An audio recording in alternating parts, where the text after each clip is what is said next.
নমস্কার বন্ধুরা, ৮ মাস আগে যখন আমি এই বোগেনভিলিয়ার ডালগুলোকে কাটিং করে আমি এই বালির মধ্যে বসিয়েছিলাম, তখনই বলেছিলাম আপনাদের সঙ্গে এই কাটিং আপডেট কিন্তু অবশ্যই শেয়ার করব। তো অনেক দিন আগে থেকে গাছগুলো বেঁচে গেছিলো, তো আমার আর সময় হয়ে উঠছিল না যে গাছগুলোকে রিপোর্টিং করি। তো আজকে যেহেতু রিপোর্টিং করছি, সেই জন্য ভাবলাম আপনাদের সঙ্গেও আপডেটটা শেয়ার করে দিই।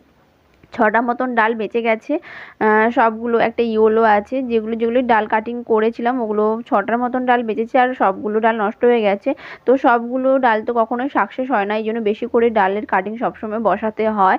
তো আমি যেরকম প্রতিটা গাছের জন্য মাটি রেডি করে করি, তো সেহেতু সেই রকমভাবেই এই গাছগুলোর জন্য মাটি রেডি করে নিয়েছি। আর ছোটো ছোটো টবগুলোর মধ্যে এখন বসাচ্ছি, একটু বড় হওয়ার পরে গাছগুলো তারপরে বড় টবে দিয়ে দেবো, তখন আপনাদের সঙ্গে শেয়ার করব। আর এই যে দেখুন, এখন রিপোর্টিং অলরেডি ডান, এবং রিপোর্টিং করার পরে অবশ্যই কিন্তু প্রতিটা গাছে কিন্তু জল দিয়ে দিতে হবে। আজকে তবে এই পর্যন্ত, দেখা হচ্ছে পরের ভিডিওতে। By friend.